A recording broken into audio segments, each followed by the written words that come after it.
पंडितों ने बनाई है, तो वो पंडित लोगों के लिए बड़ा सवाल है ये तो। पर जाति के पोषक तो यही लोग हैं ना, तो फिर आज आखिर क्यों बोल रहे हैं ऐसी बातें? हो सकता है उन्हें भी कुछ अनुभव आया होगा। या आप लोगों के विचार से, विमर्श से, या जो आपका आंदोलन चल रहा है, अगर ये इतना बड़ा आंदोलन नहीं होता, इतने देश से अलग अलग जगह से लोग यहाँ पे नहीं पहुँचते, और लोग अगर ये नहीं कहते कि हम बाबा साहब के विचारों पे चल रहे हैं और हम अहिंसा के खिलाफ है, या फिर जो लोग हिंसा कर रहे हैं, जाति के आधार पे किसी का एक्सप्लॉयटेशन कर रहे हैं, किसी का बलात्कार कर रहे हैं, जो भी चीज़ें हो रही है यहाँ पे, उसके खिलाफ अगर कोई दंग आके कहते हैं प्रोटेस्ट करता है, तो प्रोटेस्ट अपने आप में समझ में आता है कि ये हमारा आंदोलन है, ये हमारी लड़ाई है कि हम गलत चीज़ के खिलाफ बात कर रहे हैं। जेएनयू को तो बदनाम बहुत पहले से किया जा रहा है, ये आज की बात नहीं है, जैसे आप ये सवाल कर रहे हैं। और रही दूसरी बात, तो हमारे खास करके दलित समुदाय के, हमारे खास करके SC ST OBC minorities community के जितने भी बच्चे गांव देहात से पढ़ने के लिए जेएनयू तक पहुंचते हैं, एक संघर्ष करके पहुंचते हैं। इतना आसानी से उन्हें कोई बटर नहीं मिलता है स्पून ने कि बटर मिल गया और हम खा के यहाँ तक पहुँच गए हैं। हमें भी काफ़ी बार भूखा रह के इस जगह तक पहुँचना पड़ा है, बहुत संघर्ष करना पड़ा है, इस जगह की जानकारी लेने तक संघर्ष करना पड़ा है। तो जब हम यहाँ संघर्ष करके पहुँचते हैं तो तब हमारा वर्ग और ऊपर हो जाता है, और हम ये सोचते हैं कि जब हम यहाँ तक अपने लिए पहुँचे तो हम हमारे पीछे की पीढ़ी के लिए भी आगे बात करें। तो जब हम हमारे यहाँ पीछे की पीढ़ी के लिए बात करते हैं तो लोगों को अच्छा नहीं लगता है। तो मुझे एक चीज़ बताइएगा, जैसे हम सवर्णों की बात करते हैं, क्या सभी सवर्ण सिर्फ कांग्रेस में है? क्या सभी सवर्ण सिर्फ BJP में है? क्या सभी सवर्ण सिर्फ आप में है? लेकिन वो सत्ता में तो है जहाँ भी है। नहीं, तो मैं वही बोल रही हूँ कि सत्ता में वो है, क्योंकि कोई एक वर्ग को इतने मतलब इतिहास गवा रहा है, मतलब इतने सालों से, मतलब रूढ़ी न रूढ़ी, उन लोगों को इतना परिश्रम, इतना संघर्ष करना पड़ा। और हम जिस समुदाय से आते उस समुदाय ने इतने सालों से जो संघर्ष किया है, उसी का हमारा एग्जिस्टेंस आपको दिख रहा है। आज हमें देर हो रहा है, लेकिन क्या आपको लगता है हमारे पैर कौन खींचता है? कौन हमें आगे वर्क पे नहीं आना दे रहा है? कौन हमें सरकार में नहीं आने देता है? वो तो जवाब आप ही को पता है, आप मीडिया वाले हैं, आप सही बेहतर बता सकते हैं कौन है वो लोग। जनता को किन लोगों ने आपको रोका है? अब ये मैं कैसे बता सकती हूँ, ये तो आप ही बता सकते हैं, क्योंकि आप मीडिया वाले हैं। आप लोग ज़्यादा बेहतर तरीके से बता सकते हैं कि कौन है वो सरकार में, कि जिन लोगों ने क्या, जो अभी एग्जिस्टेंस सरकार है उन्होंने किया है, पहले की सरकार है, उसके पहले की सरकार है, ये तो आप ही बता सकते हैं। वो लोग तो कहते हैं हमने तो खुला मौका दिया है इन लोगों को, जब इनके अंदर क्षमता ही नहीं है तो हम क्या करें, बताइए। अगर ऐसा वो कहते हैं तो इसीलिए हमारी लड़ाई को तोड़ने के लिए वो लोग बार बार आगे आते हैं, इसलिए ऐसे स्टेटमेंट देते हैं जो आपने खुद बोला है। मैं आप ही की बात को दोहराती हूँ। जैसे आपने बोला है कि बहुत सारे बाल ऐसे बोलते हैं कि आपकी मजबूती नहीं दिखती है, आप लोगों की मजबूती को यहाँ पे सरकार के मतलब एक जगह नहीं मिल पा रही है, आपको कुर्सी नहीं मिल पा रही है, जिस तरीके से आप स्टेटमेंट दे रहे हो, सत्ता नहीं मिल पा रही है। तो ये स्टेटमेंट जो निकाल रहा है, जो भी है, चाहे वो अभी की सरकार हो, पहले की सरकार हो, या कोई भी हो, जो भी ये स्टेटमेंट दे रहा है, तो या फिर आपके जैसे मीडिया वाले अगर ये सवाल कर रहे हैं, तो आप खुद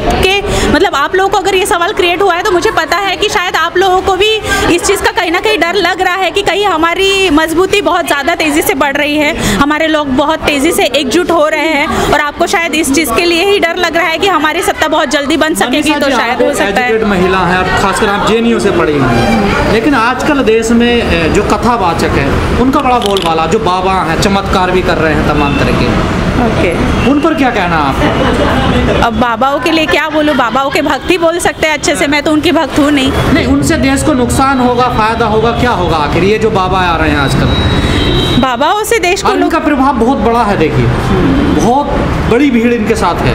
ओके, आप जाते किसी बाबा के पास? नहीं, मैं तो नहीं जाता। अच्छा, तो बाबा के बारे में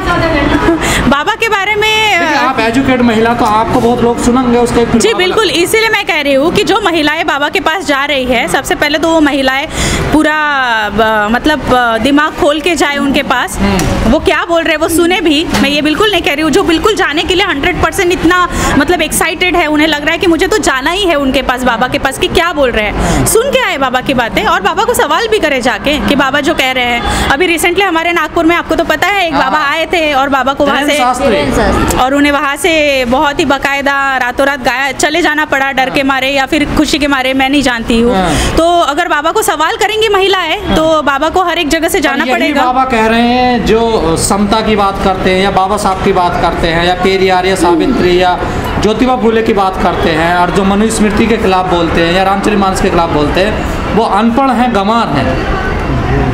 यही बाबा आप लोगों को ऐसा बोलते हैं, क्या कहना है इस पर आप? बाबा ऐसे बोलते हैं। ऐसा बोला है उन्होंने। अच्छा। आप लोगों ने मनुस्मृति पे, रामचरितमानस पे सवाल खड़े किए तो कह रहे हैं आप ये लोग अनपढ़ हैं, इन्हें कुछ पता नहीं है। तो शायद उनका शिक्षा का स्तर कुछ अलग होगा, हमारी शिक्षा का स्तर कुछ अलग है। वो अपने आप को। हाँ, तो हो सकता है कि 8वीं पास जिस स्कूल से वो पढ़े होंगे, उस स्कूल में उन्हें अच्छे से शिक्षा नहीं मिली होगी समझने के लिए। हो सकता है कि शायद उन्हें पढ़ना लिखना नहीं आता होगा अच्छे से। विज्ञान पे ये अंधविश्वास ऐसे बाबा बहुत हावी हो रहे हैं। अभी बाबा के बारे में मैं तो ज़्यादा बात नहीं कर सकती हूँ, क्योंकि बाबा के पास तो मैं नहीं जाती हूँ, तो इसलिए उनके बारे में ज़्यादा बात करना मुझे भी सही नहीं लगता है। नहीं आता कि बाबाओं के पास जाना चाहिए, जैसे और तमाम महिलाएं और लोग जाते हैं। नहीं, जाने का मन करता है, लेकिन उन महिलाओं के साथ जाने का मन करता है जो महिलाएं वहाँ जाके बाबा को 2 सवाल और पूछे। अच्छा, आप सवाल करना चाहती हैं? हाँ बिल्कुल, क्यों नहीं करे, हम PhD किए हैं ना। बिल्कुल, और PhD करने की बात नहीं है, 8वीं पास या 8वीं फेल महिलाएं भी, या 8वीं छोड़िए जो पढ़ी लिखी भी नहीं है, वो महिलाएं भी सवाल करने का हक रखती है। हमारे कॉन्स्टिट्यूशन में दिया हुआ है क्योंकि जैसे कई अलग अलग राज्यों से महिलाएं आज यहाँ पे आई है किसी एक प्रोग्राम के लिए, बाबा साहेब जी के विचारों को वो फॉलो कर रही है, और उस विचारों को लेके ही वो यहाँ तक अपने परिवार को, अपने बच्चों को, अपने घर के चूल्हे को, अपने परिवार को छोड़ के यहाँ पे आई है। तो किसी उद्देश्य से आई है, अपने आत्मविश्वास को और मजबूत करने के लिए आई है। तो मेरा उनके लिए यही संदेश है कि वो हर महिलाएं जो यहाँ पे इस साल आई है, अगले साल इससे डबल महिलाएं यहाँ पे आए, और जो महिलाएं आके अपने आंदोलन के लिए काम करे, बाबा साहेब के मतलब मार्ग के उनके विचारों पे चले, और खास करके अपने परिवार में हर एक परिवार में अगर एक महिला पढ़ती है तो कहते हैं कि पूरा परिवार पढ़ता है। तो महिलाओं ने शिक्षा को सबसे ज़्यादा प्रायोरिटी दे महिलाएं। तो महिलाएं अपनी सुरक्षा खुद कर सकती है, उसके लिए पुरुषों की जरूरत नहीं है। सिर्फ पुरुषों की मानसिकता चेंज करना जरूरी है। वो मानसिकता तभी चेंज हो सकती है जब पुरुष इस चीज़ को समझे कि पुरुष और महिला ये समान होती है, कोई ऊपर नीचे नहीं होता है, किसी में कोई भी भेदभाव नहीं करेगी, चाहे वो जाति के आधार पे हो, चाहे वो वर्ग के आधार पे हो, चाहे वो वर्ण के आधार पे हो, हमेशा अगर समानता को फॉलो करते हैं। भाव है सोसाइटी में, जो समाज में, इससे कैसे छुटकारा मिलेगा? शिक्षा के थ्रू ही, बाबा साहेब जी के राइटिंग्स को पढ़ के, बाबा साहेब जी के विचारों के मतलब रास्ते पे चलने से ही ये भेदभाव दूर होगा। मैं इसीलिए इतना स्ट्रांगली ये स्टेटमेंट दे रही हूँ, क्योंकि महिलाओं के लिए जब हम बात करते हैं, या पुरुषों के लिए बात करते हैं, या भेदभाव के लिए बात करते हैं, या एक्सप्लॉयटेशन के लिए बात करते हैं, वायलेंस के लिए बात करते हैं, तो हमें सबसे पहले ये समझना जरूरी है कि ये सब चीज़ों का मूल कारण क्या है। मूल कारण जो है, अगर जब तक हर पुरुष हर महिलाएं इस चीज़ को नहीं समझते, चाहे वो सवर्ण हो, चाहे दलित हो, कोई भी हो, जिस भी वर्ग से है, जिस भी वर्ण से आते हैं, अगर वो इस चीज़ को नहीं समझते कि उसका मूल कारण क्या है, तो तब तक इसका कोई भी उपाय नहीं निकल सकता है। जाति व्यवस्था, सबसे पहले तो मुझे यही लगता है कि जाति व्यवस्था सबसे बड़ा कारण है जिसके वजह से महिलाओं को आज इतनी प्रताड़नाओं को सामना करना पड़ रहा है। और अगर जाति व्यवस्था खत्म होगी तभी जब हर एक पुरुष इस चीज़ को समझेगा कि महिला और पुरुष में कोई असमानता नहीं है। जाति व्यवस्था इस चीज़ में जो भेदभाव जो सबसे ज़्यादा होता है, तो जाति व्यवस्था किसने क्रिएट किया है? जाति व्यवस्था की जड़ें तो इतनी मजबूत है ना, वो आसानी से तो नहीं टूटने वाली।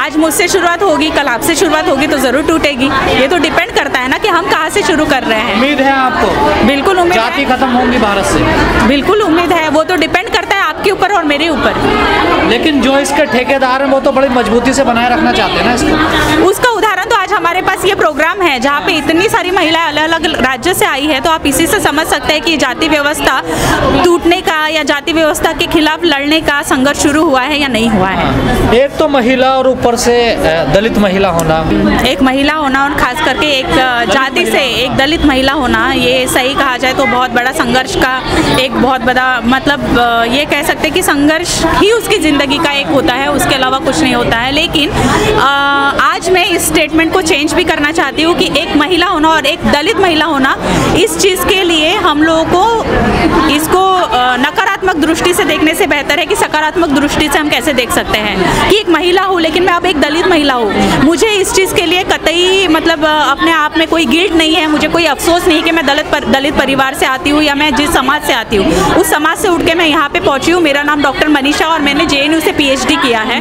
मैं अगर महाराष्ट्र के एक नागपुर जिले से निकल के दिल्ली तक पहुँची हूँ और दिल्ली में आके एक सबसे बड़े नंबर 1 के यूनिवर्सिटी में अगर मैं पढ़ चुकी हूँ, तो मैं ये कह सकती हूँ कि एक महिला होना और एक दलित महिला होना ये मेरे लिए गौरव की बात है, ये मेरे लिए कोई भी कमजोरी की बात नहीं। डॉक्टर मनीषा, आप तो एक JNU से हैं।